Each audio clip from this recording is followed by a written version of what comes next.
Em João capítulo 3 e versículo 16. Tem gente que está tão familiarizado, só de falar o versículo já sabe qual que é, né? Porque é um versículo muito conhecido da palavra de Deus.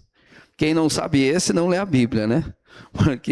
Porque esse é um versículo chave. Amém? Da nossa vida. Glória a Deus. Lá em João 3,16, hoje nós vamos falar da promessa da vida eterna. Amém? A promessa de Deus. O que Ele nos prometeu, né? O que Ele prometeu para a gente.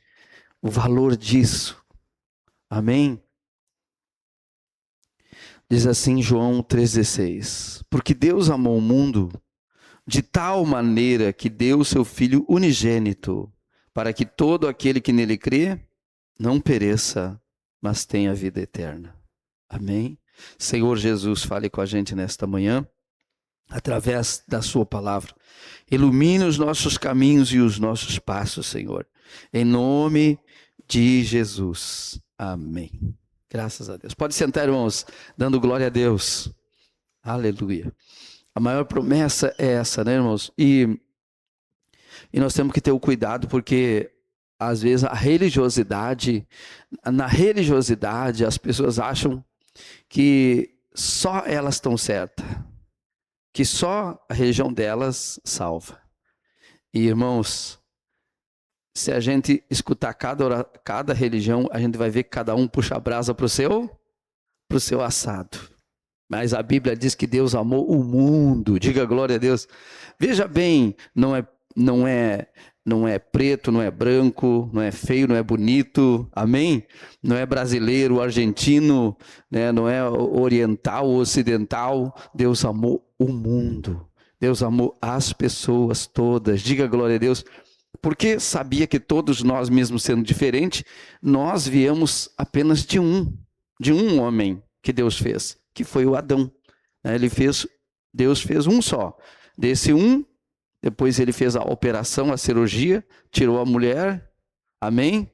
E foi a coisa mais bela que Deus fez, depois do homem, mas Deus fez toda a criação para o homem, e colocou o homem, né, nesse jardim maravilhoso. Depois, a gente sabe que o homem caiu no pecado, e o pecado era uma árvore de teste que tinha lá no meio do jardim, que dizia-se, árvores do conhecimento do bem e do mal. Tinha duas árvores, na verdade. Uma era a árvore da vida e a outra era a árvore do conhecimento do bem e do mal. O homem vivia para sempre. O homem não foi feito para morrer. Ele foi feito para viver eternamente. Mas o homem é uma criação de Deus. E como toda a criação tem que passar pelo teste. Tudo que é feito, até hoje que o homem faz, tem que testar para ver se funciona, para ver se vai dar certo. Então Deus deixou essa árvore, a qual ele disse assim, vocês têm assim, inúmeras árvores. Imagina, nós não conhecemos todas as frutas que existem no mundo, mas tudo é derivado desse jardim, onde estavam todas as árvores frutíferas. E Deus disse assim, comam de todas, pode comer de todas, só não vai mexer naquela. Aquela que eu deixei bem no meio do jardim. Aquela ali vocês não podem comer, porque o dia que você comer daquela ali, vocês morrem. Né? Vocês morrem. E Adão e Eva não comiam, eles comiam de todas as árvores, não tocavam naquela árvore. Mas a serpente, diz a Bíblia, que foi o primeiro médium, né? Foi o primeiro que recebeu o espírito de Satanás, e através da boca da serpente começou a falar com a Eva e colocar dúvidas. Irmãos, cuidado quando alguma coisa começar a falar na sua cabeça e colocar dúvidas em você. Deus não é um Deus de dúvidas, Deus é um Deus de certeza. Amém? Deus não é um Deus de dúvida, Deus não é um Deus de confusão, Deus é um Deus de justiça, de retidão. Então Deus é um Deus que Ele ilumina e não escurece a nossa visão. Amém? E colocou dúvida. E nessa dúvida, começou a dizer que Deus tinha guardado o melhor para ele. E que não aconteceria nada se eles comessem daquele fruto ali. Na verdade, eles se tornariam como Deus, conhecedores do bem e do mal. Mas o bem eles já conheciam. Eles não tinham mal. Eles viviam no bem, porque Deus é o bem. Amém? Mas o mal eles iriam conhecer. E o homem, primeiro a mulher, depois o homem, acabaram comendo da árvore. Não foi a árvore que trouxe a morte para eles. Foi a desobediência que trouxe a morte. Entenda que o teste era a desobediência. Então, o diabo sempre vai trabalhar para a gente desobedecer. Irmãos, sempre ele vai trabalhar para colocar o homem contra Deus, para fazer inimizade entre nós e o nosso Criador. E foi isso que Satanás fez. Então nós conhecemos a história. Deus desceu à tarde, que Deus sempre descia no jardim, e chamou: Adão, onde você está, Adão? E o Adão não respondeu. Deus clamou de novo, e então Adão disse: eu estou aqui atrás da árvore. O que está fazendo aí atrás desses arbustos, Adão? É que nós vimos que nós estamos nu agora. Nós estamos nu. E quem disse, quem mostrou para vocês que vocês estavam nu? Vocês comeram da árvore que eu disse que não era para comer? Ah, mas aí começou a acusação. Adão disse: foi essa mulher que o Senhor me deu. Quem mandou o Senhor fazer essa mulher para mim? Foi ela. Ela comeu. E aí ela me deu para mim, daí eu comi. Mas a culpa na verdade, é do Senhor, porque foi o Senhor que fez ela, deu ela para mim. Então a culpa é sua. E Deus, mas foi ela. Mas não disse direto que foi Deus, né? Mas disse: foi tua. Foi a mulher. Aí a mulher disse assim: não fui eu. Foi essa cobra. A serpente foi que fez isso. Ela me enganou, ela falou um monte de coisa e aí eu comi. E Deus olhou para a cobra. A cobra não falou nada. Aí Deus disse para a cobra: então tu vai te arrastar para sempre. Vai viver se arrastando, comendo pó. E eu vou colocar inimizade entre a semente da mulher e a tua semente. Tem alguém que gosta de cobra aqui? Tem inimizade, nós somos a semente da mulher também. Mas naquele instante estava dizendo que Deus traria um Salvador. Amém? Que não nasceria de um relacionamento de um homem com uma mulher, mas nasceria de uma mulher escolhida por Deus. E a gente sabe que Deus escolheu Maria depois do tempo. Muitas outras promessas existem na Bíblia, mas eu estou falando só da primeira, que foi que Deus disse. E então o Senhor Jesus veio. Vamos sair do jardim e vir lá para o nascimento de Jesus. E ele nasceu da Maria. Amém? Ele é a semente da mulher. A mulher não tem semente, semente é do homem. Mas, nesse caso, a profecia era que era a semente da mulher, porque ele não nasceria do fruto de um relacionamento humano. Amém? Mas o Espírito Santo veio sobre ela e ela engravidou do Espírito Santo. Engravidou de Deus. E Deus nasceu. Por isso que Jesus disse: quem me vê, vê o Pai. Como diz e mostra-nos o Pai. Então, ele próprio veio em carne para pagar o preço, para resgatar das mãos do inimigo o que o inimigo tinha dominado. Porque quando o homem desobedeceu, que esse é o pecado original, desobedeceu, então não tinha mais o que fazer. O diabo estava com a faca e o queijo na mão. Ele domina sobre a terra, domina sobre os homens. Por isso você vê guerra todo dia, gente entrando em guerra e cada vez mais. E tudo isso você vê que tem uma coisa só: orgulho. Sim ou não? Orgulho. Às vezes a pessoa sabe que não vai ganhar, mas vem que tem, estou te esperando, tu vai ver, vou te pegar. Não é assim? Até nas brigas que daí que você mata é assim. E analise hoje que dá pra gente ver o mundo inteiro por uma tela hoje. Você vê as pessoas se alfinetando, os presidentes se alfinetando. E a gente que não tem nada que ver fica aqui. Se tem que entrar numa guerra, eles entram, nós temos que ir juntos. Sim ou não? Quer dizer, tudo por causa de orgulho. Agora há pouco estava dando um pepino entre Brasil e Paraguai, por causa de uma declaração do presidente aqui que falou uma bobagem. Aí o Paraguai, né? Mas pelo jeito vão acalmar, porque já teve guerra sobre Brasil, Paraguai, Argentina, tudo isso aí, irmãos. Só que parece estar ressuscitando todas essas coisas, porque o diabo faz isso. E ele faz através do quê? Orgulho. Diga comigo, orgulho. O que é orgulho? É quando alguém diz pra gente, às vezes, o que a gente não quer ouvir. Diz pra gente o que a gente precisa, mas a gente não quer ouvir. Deus não é um Deus orgulhoso. Jesus disse: aprendam de mim que sou manso e humilde.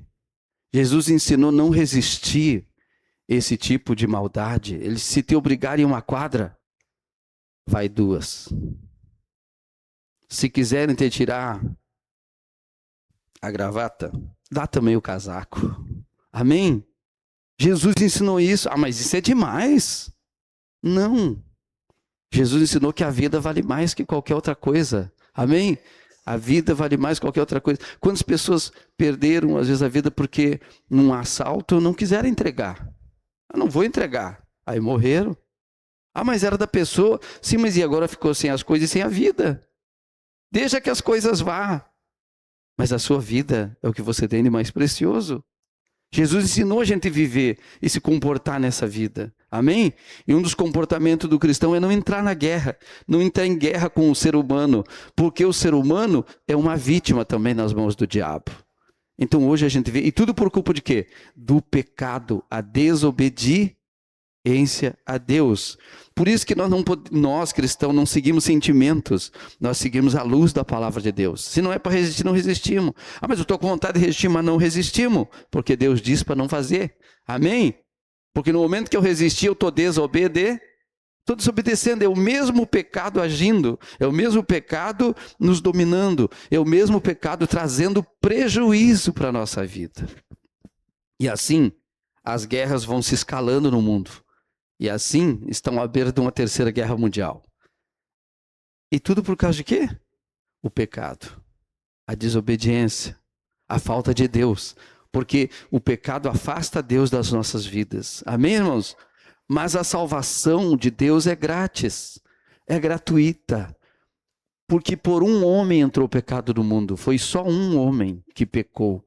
E todos foram afetados por esse pecado. Todos nascemos já com esse problema. Isso é um problema que está na raça humana. Ninguém é mais santo, amém? Ninguém é mais pecador. Todos pecaram, diga todos. Todos pecaram e destituídos estão da glória de Deus. Aí a pessoa diz: ah, mas eu não mereço. Você não merece, eu não mereço. Ninguém merece, mas Ele amou. Amou. Ele escolheu amar. E nos amou de tal maneira que deu o seu único filho. Para quê? Para que todo aquele que nele crê não pereça, não morra, mas viva eternamente. Então, a vida é essa, a eternidade. O que o diabo roubou de nós? Roubou o paraíso, mas isso é pouca coisa. Isso é pouca coisa. Mas ele roubou muito mais do que o paraíso, do que um lugar, do que um lugar próspero. Ele roubou de nós a vida eterna. Ele roubou a eternidade. O homem passou agora a estar condenado eternamente. Todo homem está condenado eternamente. A gente já nasce condenado. A gente já nasce com o pecado.